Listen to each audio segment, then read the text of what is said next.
Welcome y'all to DIY Food Plot Pro. Thank you so much for watching today's episode.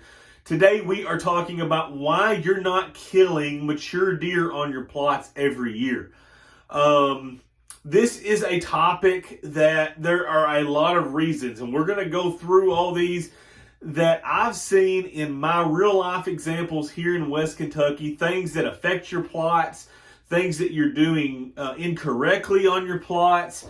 And if you get these straightened out, you should have a good chance of killing your target buck every year on your farm, okay? I'm not saying you're going to get them every single year, but you should have a chance. If you are set up correctly, you should have a chance to kill your target buck every year if you're doing these things, okay? So, the first thing that we're going to look at is your access. That's the main one. I'm not going to beat a dead horse here, okay? I think we all understand how important our access is, okay? One quick note to mention on our access. A few years ago when we could bait, okay, I was using my Ranger to drive into those sets, okay? Those deer, over a very long period of time, I wasn't the type of outfitter that I was baiting a week before clients started showing up. I started baiting well in advance, months in advance, okay? So I was going in there regularly, a ton, okay? Putting minerals, putting corn out on all of these sets. These deer started to associate my Ranger with food, okay? They weren't spooked by it anymore. It was really a phenomenon that I would drive my clients in with a Ranger, set them in the blind, and then drive off. And it worked. It was awesome. It was unbelievable how successful that was. Now, when we went to a non-baiting zone, we were in the CWD zone, we can no longer do that. So I went from going in there once or twice a week for months to just going in when I'm doing my food plots, which is not all that regular, okay? I mean, there's some things that we got to do. We got to scout, we're fertilizing, we're liming, we're seeding, monitoring, but the all reality is you're not going in there nearly as much with a food plot as what you are a bait pile. And if you are, you're screwing your hunting up because you're going in too much, too often, and you're letting those deer know that you're in there all the time, okay? So, when I went to a non-baiting, I had to change a lot of my food plots, a lot of my accesses to be able to get in clean and get out clean without the use of my Ranger.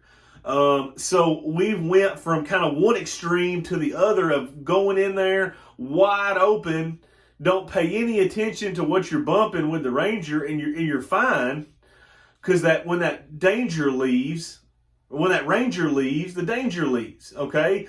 To now, we try to get in quick, quietly, and to not let anything's in there. So we've changed that up dramatically on our farms, and I think we've done a really good job of doing that. We had a very successful year this year, and we were hunting our plots the correct way. Access was good, and those deer don't know that you're hunting them, okay? So learn from your mistakes, okay? So how do you even know that you're having a problem? Discussed this before, but if your hunts are constantly going down, you have a problem. If your sightings are going down, you have a problem. Not necessarily the does, but the bucks. The bucks are going to not let you know that you screwed up. I mean, the does, they're going to tolerate a lot of pressure. A 2-year-old, a 1.5-year-old buck is going to tolerate a lot of pressure. A 3, 4, 5, 6-year-old class buck is not going to take that pressure, okay? He's absolutely not going to do it. One of the biggest things that I see in this, why your food plots are not good for hunting, is you're planting the wrong thing. I've done this before, and that's why I'm bringing you this video, okay? One year I got the idea of planting Austrian winter peas, okay? And I read all my stuff online. I figured out how to do it. Nobody's doing it in this area. I thought, man, I'm going to be into something, these Austrian winter peas, okay? I put my Austrian winter peas and then I put some cereal grain in there with it. And I'm going to tell you, it was one of the worst plots that I've ever seen, and it sucked. It was terrible. The hunting on those plots was just absolute trash. And you might go, what was weird about it is you might go one afternoon, you might see 6-8 deer, which is way below average for our area. And then all of a sudden you might go the next day and you might only see 1 or 2. It was just not a consistent quality pull that I'm looking for, that I think that you're looking for. So a lot of the problem why our plots aren't producing for us is we don't have the right food in there. You have to have that correct food that's going to be pulling those deer in. And just because you have the preferred food source, you have to have the preferred food source for that time of year during your hunting season. So if I'm going to hunt early season and I'm targeting, September, I'm going to go with soybeans and I'm going with alfalfa.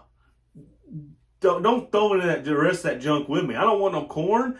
I don't want any clover. I don't want anything like that. I don't want oats, don't want brassicas. I want soybeans and alfalfa. Those are the two that I would want.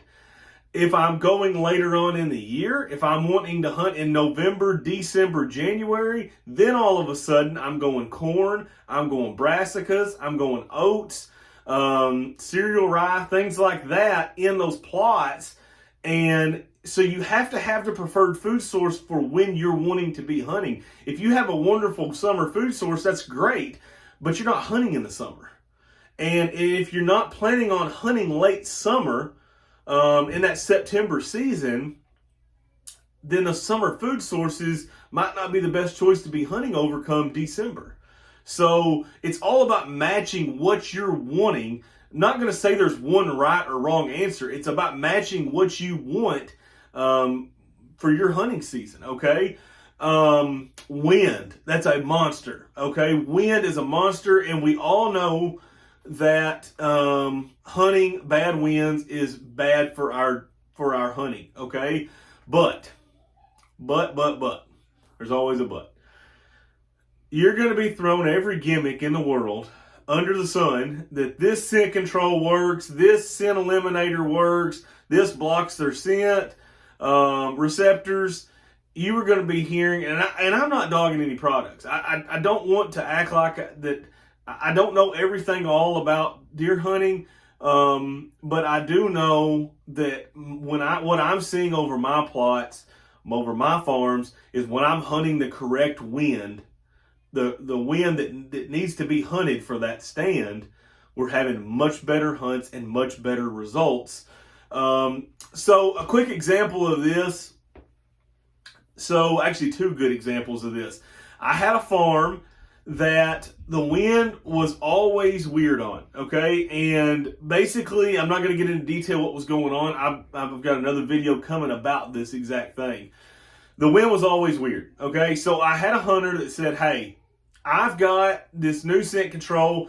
I am scent free. Put me in. Put me in, coach. Put me in.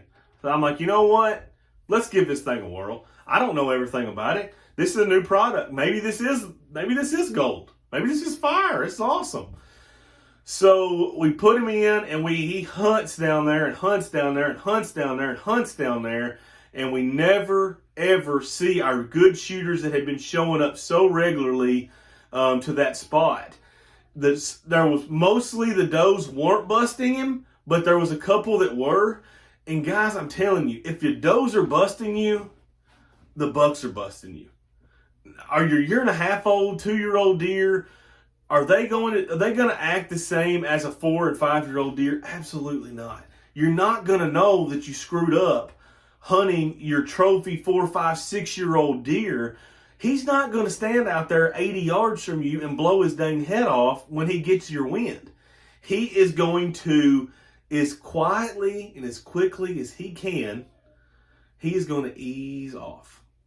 And he's going to ride off into the sunset, okay, and live to be another day, okay? So if you're hunting the bad winds and the does are busting you, you can guarantee that your 4, 5, and 6-year-old deer bucks are busting you as well. They're just not out there stomping and sitting there staring at you for 30 minutes, okay? So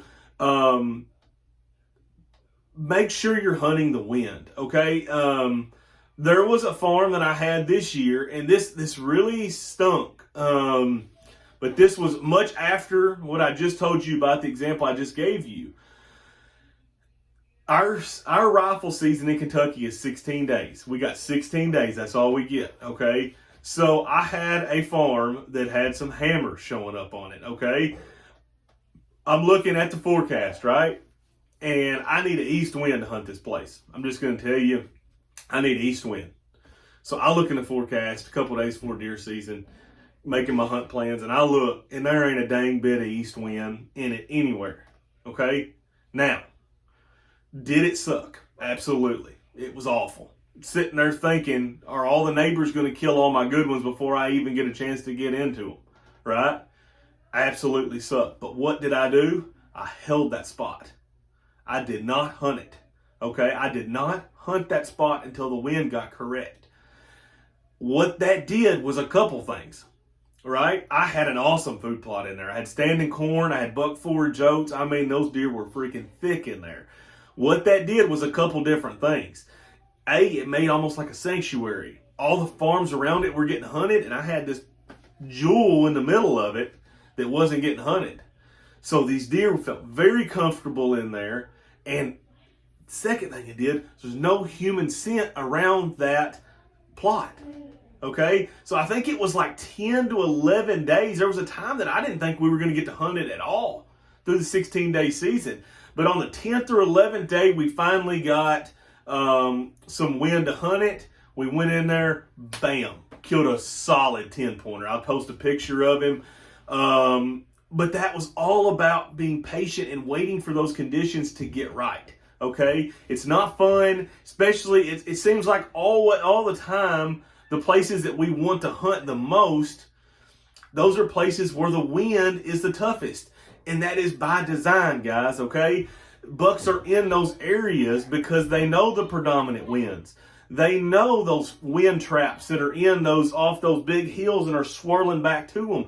That's why those deer are in those areas, okay? They feel comfortable in there. If you go in there with a bad wind and say, heck, I got 3 days to hunt it, I'm going in there. You hunt it the first day, and then your hunt's basically over with. You're busting all your deer out, and you're letting them know that you're there, okay? It's a terrible mistake. I've made it in the past before myself.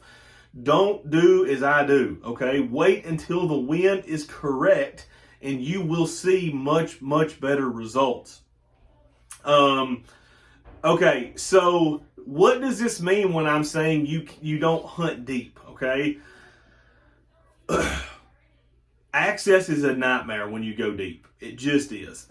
That there's just no way around it. When you have to walk 1,000 yards through your woods to get to that spot, it's going to be your access is junk. Okay. So am I saying that you can't hunt that plot that's deep in the woods that is maybe a preferred food source that you've planted? Am I saying that you can't hunt it? I'm not saying that you can't hunt it. I'm saying that if I hunt it, which is a huge if, okay? That's a huge if. If I'm going to hunt this place, everything is going to be right. I'm going to maximize my time that I use to hunt that set, okay? If I have junk conditions and the wind's wrong, I'm not even thinking about going in there. Forget about it. Forget about it. I ain't doing it. If conditions are perfect, if the wind is perfect,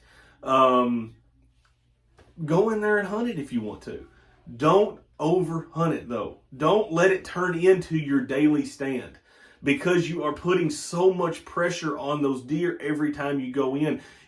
Sure, there are guys that go in there and are able to kill them on the first couple of hunts. And that sounds great. And hopefully that's the case for you guys. But if it doesn't, and you're in your fourth hunt in 5 or 6 days, are you going to keep going in and keep going in and keep going in? You're pushing deer out every single time, and you're making your hunting harder, okay? So it's up to you whether you want to hunt those spots or not. I'm just telling you my opinion on them. If you are going to, I highly, highly recommend getting there very, very early and staying very, very late, okay? That's something that I have done in the past with some success. But it is just, when your access is tough, it just makes the whole hunt tough. It makes everything around you tough when your access is tough. And it's really the basics, guys. We all want to go.